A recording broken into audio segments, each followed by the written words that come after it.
Hola, ¿cómo están? Qué gusto que estén por ahí. Mi nombre es Karina Reyes. Hola y bienvenidos, mi nombre es Iván Gama y estamos nuevamente aquí ahora con el origen del mundo, que corresponde a lo que es el sello del dragón. Y obviamente el número de esa onda encantada, el número de King, corresponde al número 11. Bueno, pues hoy vamos a dar continuidad a la información del día de ayer. Vamos a hablar al origen del mundo de acuerdo a los mayas. Y bueno, vamos a iniciar con la información. El origen del mundo de acuerdo con los mayas está en el Chilam Balam de Chuyamel.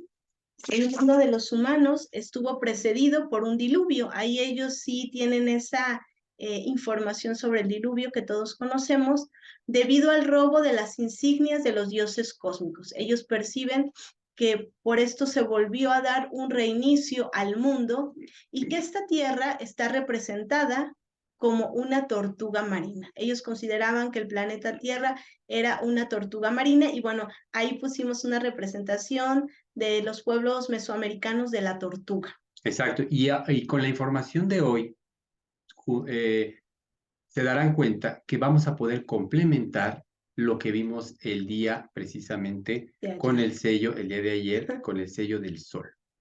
Esto porque les hemos platicado que aquí utilizamos la palabra antagónico. Los mayas hemos platicado también que eran totalmente integrativos, unificaban precisamente, formaban parte. Y la información de hoy va a ser complemento. ¿Por qué? Porque bien dice, la Tierra está representada como una tortuga marina. Obviamente habla de precisamente de una tortuga que flota, que nada, que puede ocupar tierra y que puede también estar en mar. Aquí también hablamos de lo que son, de acuerdo a todo este mito, si hablamos de esa palabra, hablamos de una destrucción de un mundo anterior, hablamos también que se plantaron 4 árboles en las esquinas del mundo, para que sobre ellos se posaran pájaros divinos de 4 colores. Y ahí entran los colores. En el sur, el color amarillo, en el norte, el color blanco, en el este, el color negro y en el oeste, el color rojo. Y al centro se siembra un árbol verde como recuerdo de la destrucción. Y regresamos a esos 4 puntos cardinales, a ese punto central color verde que permitía observar las 4 esquinas. Pero aquí es interesante porque los mayas enfatizan mucho que este origen del mundo se da después de la destrucción del mundo anterior. Entonces aquí este mundo anterior fue lo que había antes del diluvio. Ellos empiezan a decir que el mundo, que el origen del mundo es después del diluvio. Entonces es importante que obviamente hay una información en Quines, en Bactunes sobre este hecho, pero aquí lo que ellos marcan como inicio y fin es este diluvio. A partir de que se da todo este diluvio, que se destruye todo el mundo anterior, es que se da origen al nuevo mundo, según los mayas. Sí, ahora, aquí cabe mencionar algo, como lo que comenta Karina, es, hay 2 estadios, es decir, de un estadio de un mundo que sucede algo que no tuvo que haber sucedido. En este caso, ellos adjudican, debido al robo de las insignias de los dioses cósmicos, es que se generó esto. Y obviamente hay un después, un estadio de un nuevo inicio. Aquí Exacto. hablamos, obviamente, hablábamos ayer la cosmogonía, esos puntos, 4 puntos cardinales, y aquí ahora hablamos de 4 árboles en esos puntos cardinales. Entonces, si se dan cuenta, es como, no es que se cuente, se cuenta una historia que marcan una diferencia de un antes a un Después, después. exactamente. El universo maya está dividido en 4 partes y tiene un eje central, es lo que veníamos platicando también el día de ayer. Y este eje central, que bien nos explicó Iván el día de ayer, une todos los niveles cósmicos, une todos los niveles cósmicos del cielo, de la tierra y del inframundo. Entonces también es importante otra vez esta visión de integración que tienen los mayas. Exactamente. Recordemos el ejemplo de la analogía de ese edificio, ese túnel de elevador, que, y aquí la pregunta es, todos esos pisos de planta baja hacia arriba y pisos hacia abajo, ¿qué es lo único que tienen todos esos niveles? En común. frecuenciales, ¿qué es lo único que tienen en común? Precisamente es ese ducto de elevador Que o de hace eso, la que conexión hace entre la todo. conexión que permite ingresar, entrar o salir en cada uno de los niveles. Hablábamos de que son niveles frecuenciales, pero todos y cada uno, el nivel, por así decirlo, de la frecuencia más baja, digamos el noveno hacia abajo, ¿qué tiene en común con el número 13 de arriba? Son frecuencias distintas, pero tienen algo en común, ese eje central, ese túnel central que permite, en este caso sería ese árbol verde que se siembra. ¿Por qué? Porque es precisamente el hilo conductor entre una frecuencia baja de los 9 niveles y una muy alta en los 13 13 niveles. niveles. Y bueno, también la tortuga está representada como la Tierra. Ellos ven que la Tierra es una tortuga y que al centro de esta Tierra está esta tortuga. Y que también se alza, hay una ceiba, como hablamos el día anterior, se alza esa ceiba en donde entras, puedes entrar también al inframundo, puedes tener acceso a esos 9 niveles que están por debajo de la Tierra y que a través del océano tú puedes acceder a esa información. Les vamos a hablar también toda esta información que tiene que ver con el acceso al inframundo, porque es muy interesante la visión que tienen los mayas. Pero aquí, bueno, lo importante es saber que la Tierra es esa tortuga y que a través de esa tortuga está una ceiba y que esa ceiba da acceso para acceder, vaya la redundancia, al inframundo. Exacto. Y aquí también mencionamos precisamente, Vamos a mostrarles otra imagen. Ya, aquí está, exactamente, es muy los hombres importante. del maíz. Y de ahí viene porque una vez creado el mundo, el primer padre y la primera madre formaron a los hombres con masa de maíz. Aquí hablamos, ese padre y madre, recordemos, aspecto femenino, aspecto masculino, integración. Ahí, si se dan cuenta, continuamos sobre la misma línea. Exacto. Después de haber fracasado al usar otros materiales, utilizaron el maíz porque se dieron cuenta que el utilizar otros materiales fue un fracaso. Por ello, los mayas se determinan a sí mismos como los hombres del maíz. Y es interesante porque si ustedes se dan cuenta y vemos un poco esta historia que no está conocida sobre la linealidad, que hablamos todo esto que se hizo sobre el prototipo humano, recordamos que se estaba haciendo en África todo este prototipo humano, mientras que acá en América los mayas ya estaban desarrollando todo esto que les hemos compartido. Entonces, obviamente, se da el diluvio y se lleva todo eso, ¿no? Lo que se había hecho sobre este prototipo humano.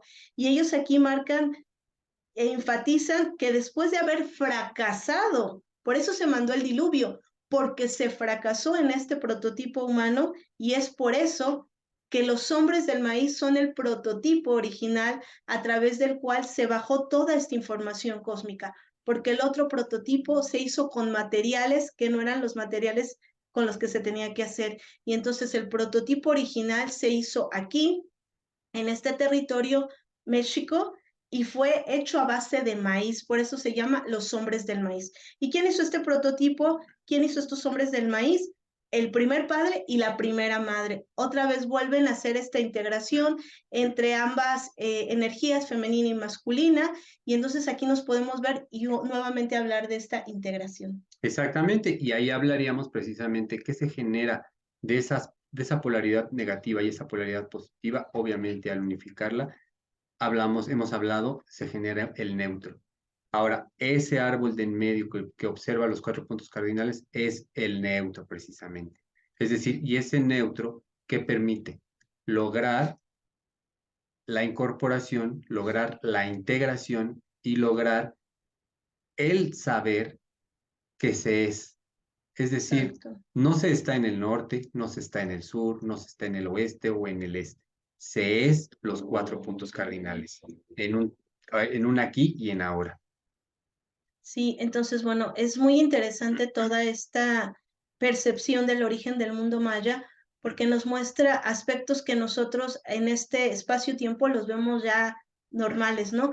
Pero imagínense cuánto tiempo tuvo que pasar para que nosotros pudiéramos ver que ese protón y ese electrón se integraban y bueno, estaba ahí el neutrón, que es este padre y esta madre, este primer padre y esta primera madre. Siempre consideraron y siempre todo lo vieron como una integración. Entonces es muy importante también todo esto que hablan acerca de que los otros hombres no fueron ese prototipo, no se hicieron con los materiales adecuados y por eso se acabó el mundo y por eso se destruyó y por eso hubo el diluvio. Y después, ¿qué ocurre? Que aquí en América, en este lugar, México, fue donde ese primer padre y primera madre vuelven a hacer este prototipo humano, vuelven a hacerlo, pero ya con maíz. Y este prototipo es el que impera hasta la actualidad, este prototipo y esta conexión original. Exacto. Aquí también cabe mencionar, hacemos un paréntesis, como hemos venido comentando en toda esta onda, en todo este recorrido, en su momento, ¿qué sucede? Estos mayas estaban muy por delante, entre comillas, evolutivamente hablando, conciencialmente hablando. Sus gradientes cognitivos, sus gradientes concienciales y gradientes energéticos eran muy por delante de lo que prevalecía. Mientras, por aquellos años de los 600 después de Cristo, cuando se da precisamente todo este movimiento, de todo ese desarrollo, más que movimiento, ¿qué sucede en Europa? Está la época y la edad oscura. Es decir, ahí hay obviamente industrialización, hay guerra, hay muerte, hay crímenes, hay una obviamente situación planetaria con gradientes cognitivos obviamente en frecuencias bajas, con gradientes concienciales pues en frecuencias en extremo bajas y obviamente con gradientes energéticos también muy bajos. Entonces ahí obviamente vemos la gran diferencia entre los hombres del maíz y los hombres de otro material, por así decirlo. Exactamente, entonces, bueno, es una información muy importante y obviamente también enfatizar que todo esto que hemos compartido, y bueno, todavía nos falta más información, pero hasta este punto es la percepción que nosotros tenemos, es la percepción de toda esta información de los mayas galácticos. Obviamente, si alguien escucha esta información, se va a ir a un registro histórico y va a decir, fue de esta forma, según la cronología de tal persona que hizo en la Nueva España, bla, bla, bla. Esta información que nosotros les compartimos a ustedes es nuestra percepción personal, es como nosotros percibimos que fue así lo que ocurrió y porque es la información que para nosotros es coherente y es la información que para nosotros es la verdad. Entonces, bueno, esto es lo que nosotros les compartimos. Ya ustedes podrán tomar lo que sientan que es verdad para ustedes. Ustedes disciernan si se van esos hechos históricos, hechos después de la conquista, o si se van realmente a la información, a eso que a ustedes les resuene, esa información que ustedes perciban que es la verdad. Entonces, cabe enfatizar esto, ¿no? Porque quizá algunas personas nos puedan escuchar que son historiadores y digan, no, en tal libro o en tal escrito es algo completamente distinto. Por eso enfatizamos que es nuestra percepción personal y de acuerdo a este compartir es la percepción que nosotros tenemos de esta conexión con nuestra jerarquía y de esta verdad que nos van y nos han ido bajando durante estos días. Exacto, y también aquí comentar que cuando hablo de continentes, continente americano, continente europeo, asiático, obviamente son zonas geográficas, netamente zonas geográficas, hablando de que en este determinado momento, cuando hablamos de mayas, cuando hablamos de esa época, esas culturas no existían territorios más allá del que habitaban. Es decir, no existían Europa, Asia, Indonesia, es decir, para ellos no existía eso, existía un mundo, existía una creación. Ya cuando nosotros adjudicamos un continente u otro continente, obviamente es un constructo mental de registros históricos que obviamente en determinado momento han hecho que ajusten en tiempos y espacios para que obviamente se lleve una historia cronológica y obviamente con un camino muy bien trazado y definido para darle respuesta a ese constructo mental que nos hace preguntas acerca de los orígenes de cualquier cultura, de cualquier ser. Hablamos de seres desde, venimos platicando desde Cromañón, Neandertal, Homo sapiens sapiens. Obviamente ese es un camino que lleva una cronología y que llega de un punto a un punto, digamos, a un punto final, que es hasta donde están estos cuerpos físicos biológicos. Entonces aquí, obviamente, cualquier palabra tiene relación directa en función de los registros en los que uno vaya y compare la información. Exactamente, y nosotros nos estamos basando en toda esa información que nos van compartiendo, nuestra jerarquía, toda la información que nos permiten compartir con ustedes. Y bueno, como les decimos, ustedes van a poder percibir lo que a ustedes les resuena, lo que ustedes sientan que es verdad. Entonces, bueno, pues este es el compartir del día de hoy. Les agradecemos que hayan estado ahí y bueno, todavía nos queda más información. Vamos a hablar en los próximos días de más información, también un poco de información sobre un códice maya, que también ahí tiene información. Y bueno, vamos a hablar también del inframundo, que es el tema que nos quedó pendiente, para que, bueno, ustedes conozcan un poquito más de toda esta información acerca de los mayas galácticos. Exactamente. Y bueno, pues ha sido un gusto estar transitando esta onda encantada con todos ustedes. Nos vemos, Y que nos tengan un vemos. Que bonito tengan un día. bonito día, tarde o noche.